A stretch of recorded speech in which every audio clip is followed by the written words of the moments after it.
y'all, I mean, they stabbed Sylvia over 40 times. Now, what do those stab wounds represent when Sylvia was already dead after the first 7? That represents the idea that for those men to securitize their own gender and their own sexuality, they could have no recognition or of the existence of Sylvia. As in, Sylvia's beauty could not exist. Sylvia's experiences could not exist. Sylvia's gender could not exist. Sylvia's sexuality could not exist. Sylvia's identity could not exist. Sylvia could not exist. So those extra stab wounds represented them attempting to completely remove Sylvia from the fabrication of space and time. Y'all, Dave Chapelle has overkilled the conversation. It's not like, again, he's done this once, he's done this twice, but he's done it repeatedly.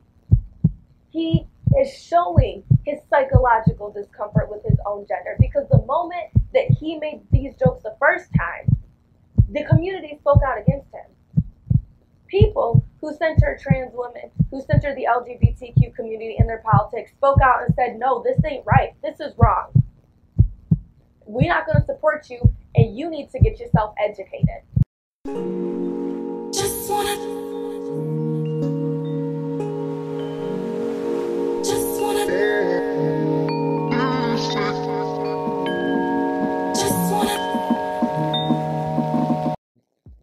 Hey y'all, thank you all so much for tuning into this week's episode of Talk To Not At, produced by the Debate Boutique Network. And for those who are new, hi, my name is Abby and I'm your host.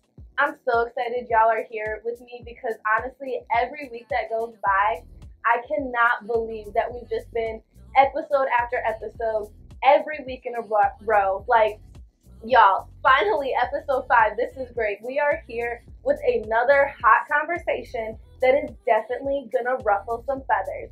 But before we get into that, I kind of want to pick up where we left off last week. Now, we've talked about Black sexual politics, the ways that Black women's bodies are both hypersexualized in certain spaces, but then also, if you're existing and loving your Blackness for yourself, then it's viewed as excessive and toxic. So I kind of gave us all this challenge, right? To go forth this past week and claim the space that you're in. When you feel the gaze trying to take you down, claim that space, love your Blackness, because baby, your Blackness is beautiful. So I can't exempt myself from the challenge. So I just wanted to share with you all how I kind of took that endeavor this past week. So I am new to the Houston area. I've been here for about 3 months, and I've never been in a college space quite like Texas A&M. So this past weekend, my 2 friends took me out to Texas A&M in College Station for the A&M versus Alabama game. So apparently, this is a huge rivalry. And I went out there, y'all, and you know the song Party in the USA, where she's talking about it's definitely not a Nashville party? Yeah, it definitely was that type of party, and I was the opposite. I was definitely looking like a city girl. I mean, people are all the way to cowboy boots and belt buckles, and I'm out here in like this bright red crop top, skinny at the top, flared at the bottom jeans, and high heels. So I was definitely standing out as an oddball. And on top of that, Texas A&M doesn't have the reputation for being the most diverse, school, especially just College Station in general. So not only am I looking like a city girl, but my Blackness is really apparent at this moment in time. But when I'm out there, there were moments where I'm like, okay, either I'm being hypersexualized by the way that people are catcalling me by like honking their horns or doing the most, or I'm getting like that, okay, she's excessive, she's over the top, what's up with the heels, what's up with the top type look, because people are just looking at me like, who does she think she is? Why is she dressed like this? Like, girl, you don't belong here. And it wasn't like it was that vibe the whole time, but there were just moments where I could feel that pressure. So normal me, I would make myself smaller, right? I'd be like, okay, if my song comes on, maybe you're not going to rap it too hard because you don't want to seem like that girl. Or maybe you're not going to, dance a certain way because you don't want to seem like you know, that type of person. But y'all was like, you know what? No. Reminder, what did y'all talk about this week? Your blackness spoke before you spoke. Your personality had no time to come through because your blackness was already speaking to the crowd. So take up that space. You're here, okay? You're not leaving. So take up your space. Enjoy your area. Claim your culture, your beauty, you know, own your space. So y'all, when my songs came on, I did not hold it back. And I already told y'all I really can't dance, but I don't really think too many people were judging my dance moves. So I really enjoyed myself, and I'm glad that I was thinking about our conversation because I would not have been able to have that experience if I wasn't actively challenging myself to claim the space that I was already existing in. So if any of you have some stories from the previous week, or if you want to make this challenge yours for the following week, please reach out to our email, message us on our Instagram page. I would love to hear how you claimed your space. But anyway, y'all, let's get to today's conversation because I promised y'all that we had some tea about a comedian. So many people, not just in the Black communities, love this person, but internationally as well. And this person has a history for being kind of controversial. So based on a recent Netflix special, there's been a lot of conversation going on right now, both on social media, the news, all over the place. And some of you all might already know who I'm referring to, but for those who don't, yes. This week, we are talking about Dave Chapelle and his recent special on Netflix, The Closure. And not just that, but Dave Chappelle's politics in general, because Dave Chapelle has received a lot of lashback for consistently putting the LGBTQ community with an emphasis on trans women at the butt of his jokes. I mean, this man just consistently engages in homophobic, heteronormative, and especially transphobic type of jokes and culture. And honestly, y'all, it's disgusting. So I kind of want to get into that today. But 2 disclaimers. First of all, my voice is going a little bit in and out, y'all. So if I get a little raspy at a moment, please don't judge me because I'm doing my absolute best. But main disclaimer is I want us to come to this space knowing that we're not here today to debate about is gender a social construct or not. We're not here today to debate about do we support LGBTQ rights or not, because this space, okay, in this space, it is a given that no transphobia, no homophobia, and no heteronormativity will be tolerated. We are here to educate ourselves, but also to have a safe space where we, you know, can come together and talk about problematic things that are happening in current culture. So let's get into it. So Dave Chapelle, right, as I kind of mentioned, had this recent Netflix special that aired out called The Closure, and he spends a majority of this episode sitting here justifying why it's okay for him to make jokes and then making jokes that are harmful and derogatory, explicitly towards trans women, but attack the LGBTQ community as a whole. And he tries to make comments saying that, oh, the LGBTQ community has more rights than Black people, and all of this different bullshit. But one of the things that really I want to point out is that this isn't just unique to this episode. A lot of the way the media conversation is happening right now is like, oh, in the recent episode, The Closure, yeah, no, scratch that. Because in Sticks and Stones, the special that aired in 2019, it's the same thing. Dave Chapelle is spending a majority of that time justifying why and perpetuating harmful, violent ideologies, jokes, and culture that attack the same communities over and over and over again. Now, again, he tries to make this excuse that oh, it's kind of funny because the LGBTQ community has more rights than Black people now. I have 2 issues with that. First of all, intersectionality, bro. Okay, it's a thing. We know it exists. You're acting like Black people aren't also in the LGBTQ community. And especially Black trans women have the highest statistic rates of facing violence. So we can't just sit here and say we're pro-Black without recognizing that you need to be pro-Black trans women and pro-Black LGBTQ+. Okay? That's a given. Second of all, saying that, oh, they have more rights than us already and then continuing to perpetuate these jokes and have people stand beside you takes away any warrant, any type of claim that you had to that argument in the first place. Because your very skits themselves are the examples that we still do not validate the experiences and oppression of the LGBTQ community, of trans women, of trans men. I mean, in fact, Netflix exemplified this issue, right? Because when Dave Chapelle faced lashback for the closure, Netflix actually responded. They said, yeah, no, we gonna stand beside him. This young man, we stand beside him. Yeah. Netflix claimed that they will continue to support Chappelle in the future and continue to work with him. However, when a trans woman who was one of their employees spoke out, Miss Tara Fields, and took to social media and talked to Twitter and wrote a post saying that it was very harmful, the words and jokes that Dave Chapelle was making, and how it personally impacted her, Netflix decided to respond by suspending her. That's the issue. That's why we need to sit here and center trans women, trans men, and the LGBTQ community in our politics. Because it's not equal playing fields, okay? Oppression is a thing, which is why Dave Chapelle, as a cis heterosexual man, is able to get away with being oppressive on international television, yet a trans woman on a smaller scale on social media with much less of an impact then gets suspended. That's messed up. That's violent. That's the culture that we are not going to sit here and perpetuate, and that's the culture that we need to address.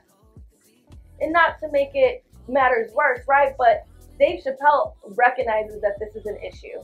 Like, we can't sit here and just say, oh, it's just ignorance and education. Because let's flash back to why Dave Chapelle stopped doing the Chappelle Show in the first place. He went on to media platforms and talked about how when he was making jokes specifically in reference to that KKK skit he did, right, where he was like the blind black man and was a part of the KKK and didn't know he was black. Yeah, he talked about how moments like that were used by racist communities as just laughing stock, right? They were laughing at him, not with him, using his jokes to continue to perpetuate their oppression. So we can apply it to experiences that Dave Chapelle faces, but for some reason he's too ignorant to apply that same logic, same philosophy to other positionalities. And unfortunately, y'all, it's not just him. A lot of us are guilty of that all the time.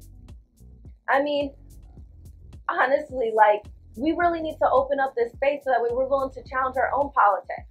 We need to make sure that we're ready to go into this conversation thinking about what's my relationship with comedy and satire? What's my own personal tolerance for jokes that can be harmful to other populations? Do I recognize that they're harmful? Do I try to justify it as people are just too sensitive? Am I an active supporter of Dave Chapelle or so many other comedians like him? I mean, Dave Chappelle's not unique. There's a lot of comedians who spend a lot of their focus on the LGBTQ community because for some reason they think their experiences and the violence that trans women face is something that they can laugh about. But ain't shit funny. So before we get into this conversation, I want to make sure we all take a moment and have some personal reflection, right? And if we're not really aware of the current culture, the current climate, maybe just do a Google search, right? Read an article because it's all over social media being talked about right now. And I know for me, I'm going to take a second and get some water and also make sure, I prepare myself, I upload myself into this conversation because if we don't come here to educate ourselves, right, then why are we here? I mean, my goal is whenever we come into these conversations, I leave this space with a new tool or a new strategy to not only impact my own activism, but to help better the communities that I'm a part of. So I hope that we're all here on the same agenda. But on that note, y'all, let's all take a moment and breathe.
Okay, y'all, I hope everyone had a moment to just give themselves some mental space to, be ready for some self-reflection, some self-criticism, some constructive criticism, and really challenge our own politics, right? But I also want to make sure that we took a second to read that quote that was up on the screen, because that quote came from Dave Chapelle. Now, Dave Chapelle did this amazing segment on NPR recently talking about her relationship or experiences and impact based on the recent Dave Chapelle special that we're kind of focusing on today. Now, she wrote an open letter to Dave Chapelle talking about how she herself, as an activist, a comedian, and a Black trans woman, was negatively impacted by his skit. She talks about the erasures of Black trans women's experiences that already happen every day in society, and how Dave Chapelle just validated that erasure, perpetuated that same form of not just psychological, but things that lead to physical violence as well. So I really want to encourage you all, after this segment, go check out her segment on NPR, because it adds so much personal insight and some more valid conversation to what we're talking about today. But kind of to pick up where we left off, right? We were talking about how, Chappelle knows that this ain't all right. Okay? He knows that if the script was flipped, if we were talking about white people talking about Black people like this, right? We'd say, oh no, that's not funny. This is not going to fly. This is racist and this is anti-Black. Yet for some reason, there's a tolerance that should not exist when it comes to that same form of psychological violence, the same form of comedic violence that is filled with the Dave Chappelle's joke towards trans women, towards the LGBTQ plus community.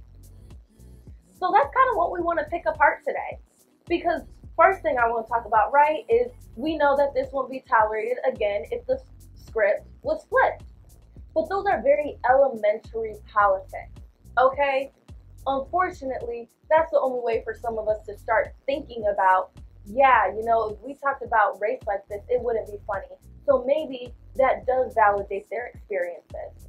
So unfortunately, that's the only way some people begin to think about the issue. But when I say that's very elementary politics, I mean that you are not simply caring, loving, and protecting the LGBTQ plus community and trans women for the sake of protecting them. Rather, you have to eradicate somebody's existence from a situation that faces violence. Insert your own subjectivity because you see yourself as valuable. Insert your own subjectivity into their social location to then interpret the experiences that they have based on the harm that it would make you feel. Because again, you see yourself as valuable and you are unable to interpret their value outside of yourself. That itself is transphobic. That itself is homophobic. That itself is heteronormative. That is violent. So even though it may get you started to think, it's not where we need to stop. And if that's the only way that we're able to conceptualize violence against trans women or violence against the LGBTQ plus community, then we need to sit here and continue our education, because that ain't enough.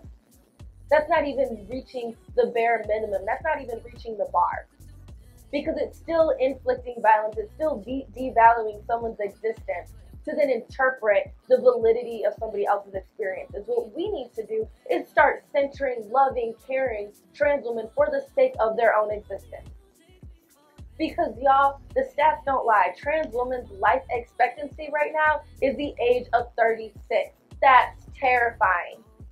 I'm 23. I would have 13 more years left. I've already lived half of my life. That's terrifying. So we really need to do better when it comes to our politics. And Dave Chapelle has sat here and talked about how he's educated himself. So is that enough? That he wants to come back and sticks and stones and say, okay, after I had a previous episode, I spoke with Daphne. I educated myself. I made my ignorance her burden, continued to be violent. And through that violence, I'm now a new person. So let me go and do the same thing. And then let me do it again. No. Because what Dave Chapelle shows is that there is a psychological discomfort with our own gender and sexual identity as cis and straight people that we then lash out against the LGBTQ plus community to securitize certain traits, certain characteristics that we claim add value, privilege to our own positionality. And in the concept of toxic masculinity, right? Dave Chapelle makes all of these jokes about anatomy, all of these jokes about body interpretation, all of these jokes about ways that gender is supposed to perform itself. At the very base, that means you can't be pro-LGBTQ plus and make these jokes which are on the foundation that gender is not a social construct. Because gender is a social construct. Nothing about your anatomy interprets certain characteristics or personality traits that you are supposed to have. Okay, that's just the foundation that when it comes to centering the LGBTQ community in our politics, we struggle with. Because of a lot of us have these inner, very deep-based beliefs that gender isn't a social construct because it adds privilege to our cis straight lives, right? Our cis straight experiences. The man is supposed to be the protector. The man is supposed to be dominant. The man is supposed to be the breadwinner. These are all traits of toxic masculinity. So it leads to lashing out against any type of fluid identity, any type of positionality that may remove some of that permanence of certain traits, right? It leads to lashing out against people so that way removing their existence means that yours is permanent. Because yours can't be permanent if there's a possibility for fluctuation. So it becomes an insecurity, a psychological insecurity with our own straightness, with our own gender performance, right? I guess one of the ways that, a narrative or experience a woman that we can use to kind of help us understand what we're talking about is the woman Sylvia. Now this is a true narrative. Sylvia was a trans woman who was walking home one night and a couple of guys started hitting on her. So they asked her, like, hey, you want to come hang out with us? And Sylvia, being a loving, free person, was like, sure. And she went with them and she disclosed to them, even though she has no obligation to, disclosed to them that she's a trans woman. And the men completely switched because they were attracted to Sylvia. They found her beautiful. And she was beautiful. She was stunning. But because they found her beautiful, they felt that their straightness was attacked. Because they first didn't recognize gender as a social construct. Because they believed in toxic masculinity. And even if you ask them, they'd say, no, that's not true, right? We don't know why we did it. But that's a psychological reason. That's a bare-id reason as to why. But they lashed out and they engaged in overkill. And when I say overkill, y'all, I mean they stabbed Sylvia over 40 times. Now, what do those stab wounds represent when Sylvia was already dead after the first 7? That represents the idea that for those men to securitize their own gender and their own sexuality, they could have no recognition or of the existence of Sylvia. As in, Sylvia's beauty could not exist. Sylvia's experiences could not exist. Sylvia's gender could not exist. Sylvia's sexuality could not exist. Sylvia's identity could not exist. Sylvia could not exist. So those extra stab wounds represented them attempting to completely remove Sylvia from the fabrication of space and time. So that way, only their gender and toxic masculine performance was able to exist in that moment. They overperform their masculinity through violence to then securitize their own positionalities, to then comfort themselves.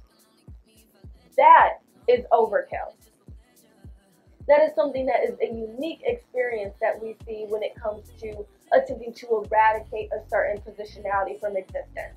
That unique form of violence where it's not just violence for attempting to remove life from somebody, but it removes the very existence of somebody from history, from futurity, from that moment in which those two identities existed together. That's something that trans women face at high rates, and Black trans women face at the highest rates. So it's not like Dave Chappelle's jokes are just jokes, because Dave Chappelle is performing overkill in his jokes. Y'all, Dave Chappelle has overkilled the conversation. It's not like, again, he's done this once, he's done this twice, but he's done it repeatedly. He is showing his psychological discomfort with his own gender, because the moment that he made these jokes the first time, the community spoke out against him. People who center trans women, who center the LGBTQ community in their politics, spoke out and said, no, this ain't right. This is wrong. We're not going to support you, and you need to get yourself educated. But he couldn't handle that confrontation. The possibility that there may be some fluidity, the possibility that maybe it was inappropriate to make his jokes, because we need to consistently validate the experiences of the LGBTQ plus community. So he went back to the joke, right? He explained why it was okay for him. He continued to make those same comments over and over again. He overkilled the performance because he could not handle the fact that there was resistance to his understanding of how gender should operate.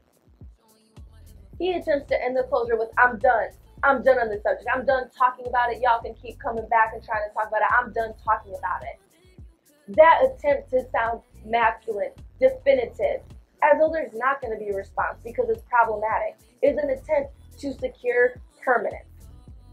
An attempt to play that narrative of domination, of I won, of I'm the alpha male, I say what goes, and I'm controlling this conversation.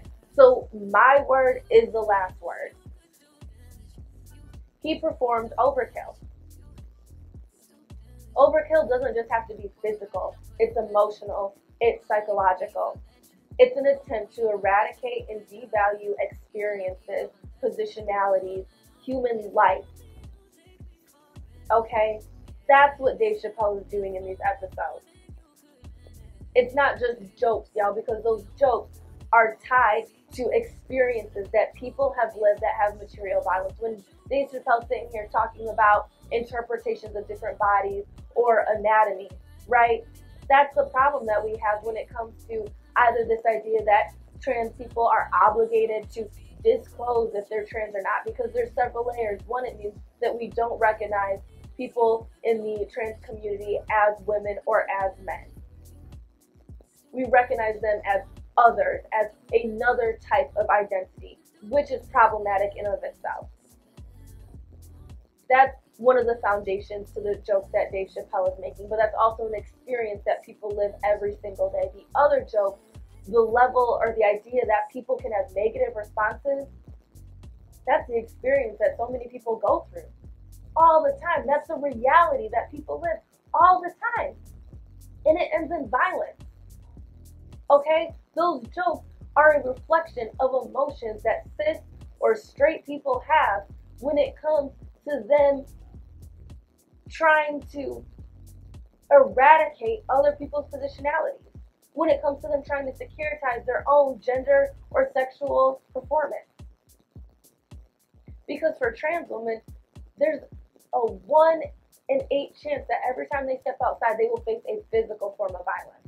Physical, y'all. That's not even verbal or psychological. That happens at a higher rate.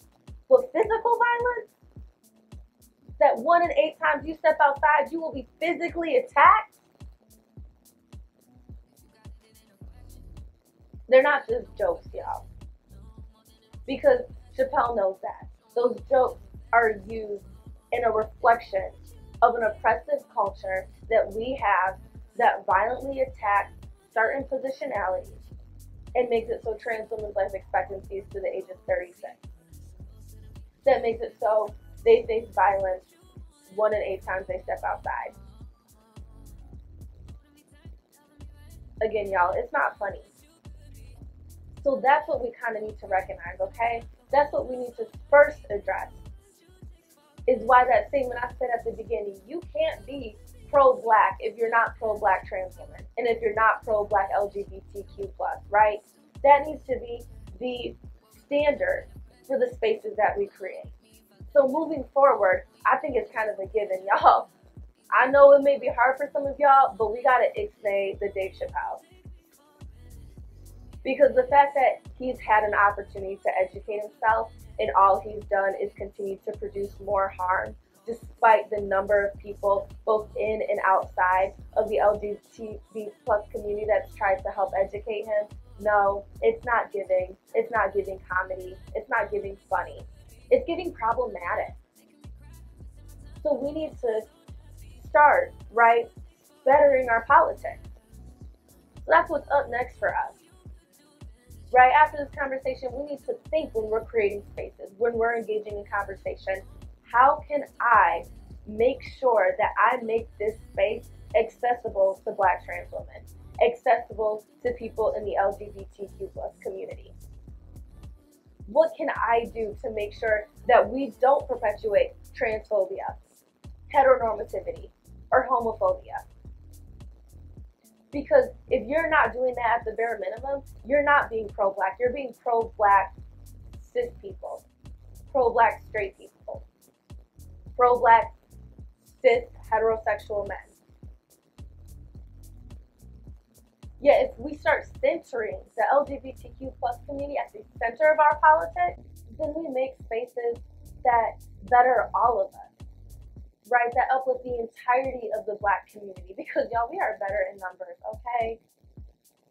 We are already picked and torn apart by whiteness, by anti-Blackness, by the patriarchy.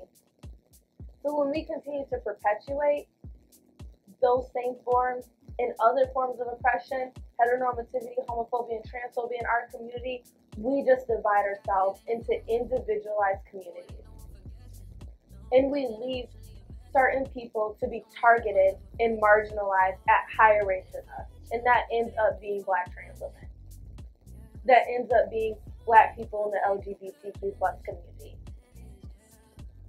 So we need to do better.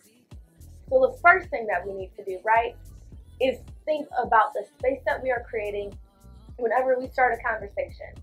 Whenever we try to have a community event, right? Whenever we try to create some new type of organization, some new type of protest, some new anything that is supposed to be pro-Black, that always needs to be the forefront of our politics. But we can't just stop there, okay? Because we also need to make sure that when it comes to education, our ignorance does not become somebody else's burden, especially the oppressed group's burden. There's so much literature out there. There's so many people who've already retold their trauma and sacrificed to help educate us who are ignorant, that we need to start showing some respect. So do Google searches, go to Google Scholar, put in the energy, the effort, the time, the care to educate yourself instead of just relying on other people to educate your ignorance, because our ignorance already is the burden of the LGBTQ plus community. So it's not showing that you care or that you're trying by furthering that same type of logic. So when you're trying to create these spaces, y'all, put the burden on yourself to do the research. If you are cis, if you're straight, that burden's on you, okay? Because that privilege is something that you occupy. So to use your privilege to help others, to make space for others, means that you also need to make sure that you educate yourself on your own privilege. So I guess y'all kind of my takeaways from here, right, is that we know when things aren't okay because we consistently get stuck on justifying them. We consistently get this psychological discomfort, right? We know it ain't right, but we don't want to have to recognize some deeper truths about ourselves, so we continue to try to justify things. We recognize the statistics. We know that there is a genocide that's happening within our community right now. Not just our community, genocide that's happening across the globe right now of killing the LGBTQ community, but also the violence that trans women are facing. You know, there's serial killers out there who target trans women and they go unnamed. You don't hear about it on the news, on Fox News, on any type of station, right? On CNN. It's not the topic. Because that's what marginalization means, right? Is that existence, that positionality is something that is pushed so far to the peripheral of our society that it doesn't impact our everyday lives. It doesn't impact the way that the world functions. The world will function as normal because that normalcy is built upon consistent violence. Our gender, our sexual security is built off of consistent eradication of the LGBTQ plus experiences. So knowing that, how do we make spaces? How do we engage in conversations? How do we practice politics that center, right? That relocate people from the margins to the center of our politics. And what I'm leaving here with us today is that it means that we actively don't participate in heteronormativity, transphobia, or homophobia, especially under the guise of comedy. So again, y'all, it means Dave Chapelle, I'm sorry, bro, but you gotta go. And I'm really not sorry at all, actually. It's unapologetic because you clearly don't get it. But it means we educate ourselves and we actively make space for others. Now, I hope that we kind of have some takeaway moments, that if you're realizing that maybe there's some self-reflection to do, you know, you take some minutes after this conversation to do so, because I know for me that I need to make sure that I better my politics all the time. Then it can become easy to become passive because it takes active energy to sit here and to dismantle systems of oppression. It takes energy. But especially when you're in a position of being privileged, for me as someone who's a cis woman, that is me perpetuating forms of violence if I sit here and engage in comfort or relax in my position of power. That's violence. That means I become the problem. And I've said that so many times, right? If you're silent about anti-blackness, then you're the problem. If you're silent about any oppression, you're the problem.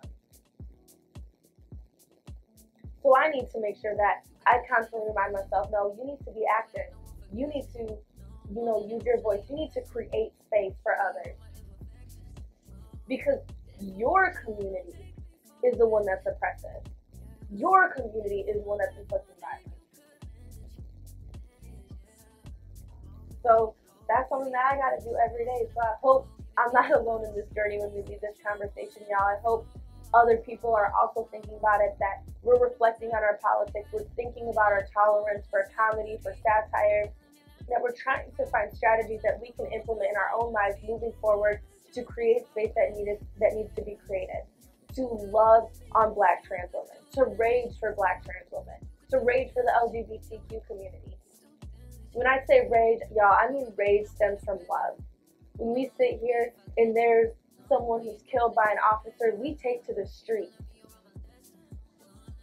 But this happens all the time for people in the LGBTQ community. This happens all the time to trans women. This happens all the time to Black trans women. And we don't see any of that outdoors. So we need to start raging for them. We need to start centering them. We need to start loving them for the sake of loving them, for the sake of their own existence, not for the sake of what they can make our existence mean, but value others just because their lives have value. That's what we need to leave here recognizing. That's what we need to leave here putting ourselves in the mindset to be prepared to do, because it's a constant journey. Education is something that happens every single day, and we need to consistently be open to it. And I hope on that note, y'all, we can take this message, go forth. I want to thank you all again so much for coming to this next episode of Talk To Not At. I really appreciated you all tolerating my in and out of voice and putting yourselves in a space to have some self-reflection. Now, can't wait for next week's conversation. I just want to say, I hope you all stay safe and stay healthy.